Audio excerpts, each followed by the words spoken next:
Hello guys, welcome back to my YouTube channel. It's me Akanksha and I am back with a new video. So guys, मैंने आपको अपनी previous videos में बताया था कि क्या क्या डॉक्यूमेंट चेकलिस्ट रहती है यूके में अप्लाई करने के लिए और क्या क्या प्रोसेस रहता है वीज़ा का, और वीज़ा में क्या क्या क्वेश्चंस पूछे जा सकते हैं और मेरे से पर्सनली क्या क्या क्वेश्चंस पूछे गए।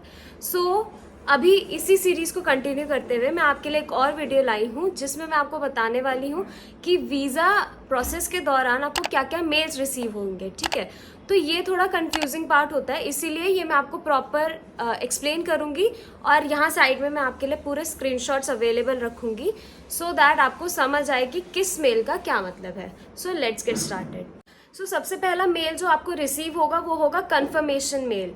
इसमें क्या क्या डिटेल्स होंगी? इसमें होगा आपका वीज़ा अपॉइंटमेंट डेट, आपका टाइम एंड जो भी आपने सर्विस ली होगी वो अवेलेबल होगी इस मेल में। ये मेल मैं आपको यहाँ पे स्क्रीनशॉट जो है यहाँ पे लगा दूंगी। इसमें आपको ये बेसिक 3 चीज़ें होंगी, आपका अपॉइंटमेंट डेट, आपकी टाइम और आपने क्या क्या सर्विस ली है ये सब अवेलेबल होगा इस मेल में। Next mail that you will receive will be on the day of your biometric. जैसे मेरा बायोमेट्रिक था 20th ऑफ जून को। मैं उस दिन गई, मैंने अपने सारे डॉक्यूमेंट स्कैन कराए वीज़ा एप्लीकेशन सेंटर में जाके और मेरा बायोमेट्रिक हो गया। उसके बाद मुझे मेल आया कि आपके जो डॉक्यूमेंट्स हैं वो वीज़ा एप्लीकेशन सेंटर में रिसीव हो चुके हैं।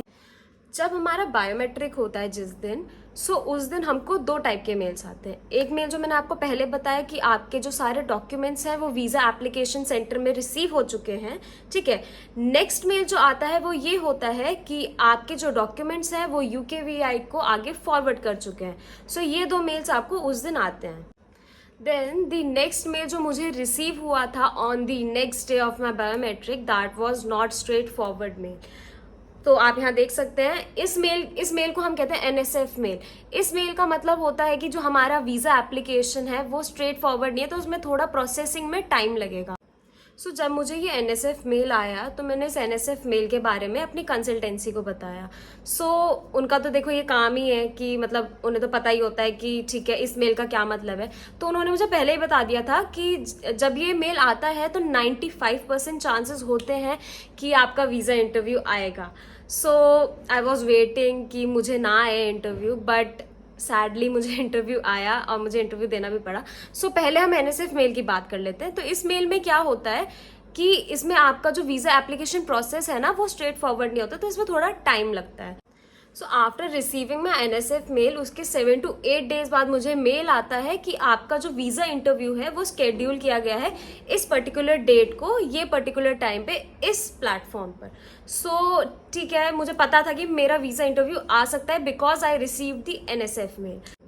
जो इंटरव्यू वाला मेल होता है उसी में वो एक और मेल आईडी देते हैं कि आप हमें कंफर्म कीजिए कि आप अवेलेबल रहेंगे ये इंटरव्यू कंप्लीट करने के लिए या नहीं।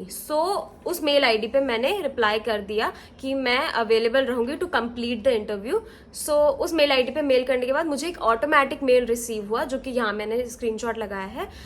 वो ऑटोमेटिक ईमेल होता है, उसका कोई एज सच मीनिंग नहीं होता है, बस उसका ये मीनिंग होता है कि ठीक है हमें आपका रिस्पॉन्स जो है मिल गया है।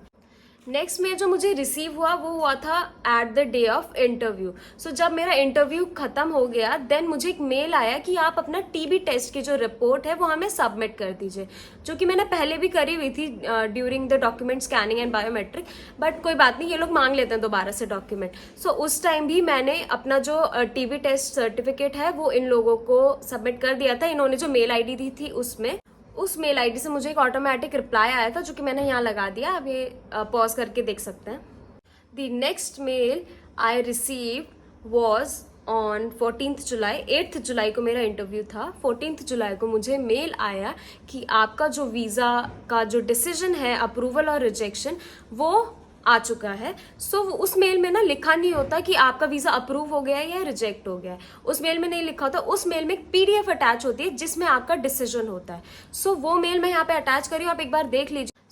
आफ्टर रिसीविंग दिस मेल मेरा वीज़ा जो है वो अप्रूव हो गया था। मुझे 2 दिन बाद मेल आता है कि आपका वीज़ा एप्लीकेशन जो है वो VFS ऑफिस में रिसीव हो चुकी है। तो इसमें मुझे ये नहीं आया था कि आपका जो वीज़ा है हमारी साइड से डिस्पैच हो गया, क्योंकि मैंने कुरियर सर्विस नहीं ली थी। सो मुझे बस ये मेल आया था कि आपका जो वीज़ा एप्लीकेशन है वो VFS ऑफिस में, VFS सेंटर में रिसीव हो चुका है।